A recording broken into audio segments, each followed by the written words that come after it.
नाजरीन, आपको अपडेट करें वगन से, जहां हमारे ब्यूरो चीफ अली गुल मुगेरी के मुताबिक शायरों के सरताज सूफी बुजुर्ग हजरत शाह अब्दुल लतीफ भटाई के 278वें उर्स की तकरीबात दूसरे रोज भी जारी।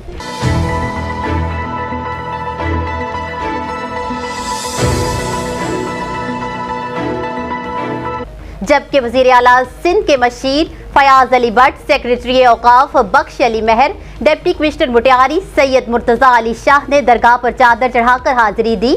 आपको बताएं कि उर्स मुबारक में पाकिस्तान के हर सूबा से लाखों की तादाद में ज़ायरीन और अकीदतमंदों की कसीर तादाद ने शिरकत की और हर तरफ हक लतीफ़ के नारों की गूंज।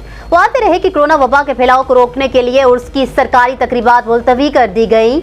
जबकि मशीर वजीर आला सिंध फयाज भट्ट ने मीडिया से गुफ्तगू करते हुए कहा कि हजरत शाह अब्दुल लतीफ भटाई रूहानी रहबर हैं, जिन्होंने सिंध समेत आलमे इंसानियत को अमन भाईचारे का दर्स दिया है। उन्होंने बताया कि कोरोना के बायस उर्स मुबारक की तकरीबात मुलतवी करना पड़ी, जबकि उनका कहना था कि सिंध सूबे में करप्शन के इल्जामात लगाने वाली वफाकी हुकूमत सिंध को छोड़कर अपने 3 सूबे भी देख लें, वहां शायद सब कुछ ठीक कर रहे हैं।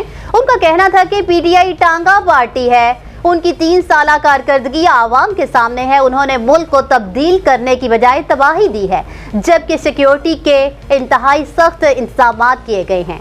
न्यूज़ स्टूडियो से फिल वक्त इतना ही। मज़ीद अपडेट्स के लिए देखते रहिए BBC 11 हेडलाइंस न्यूज़।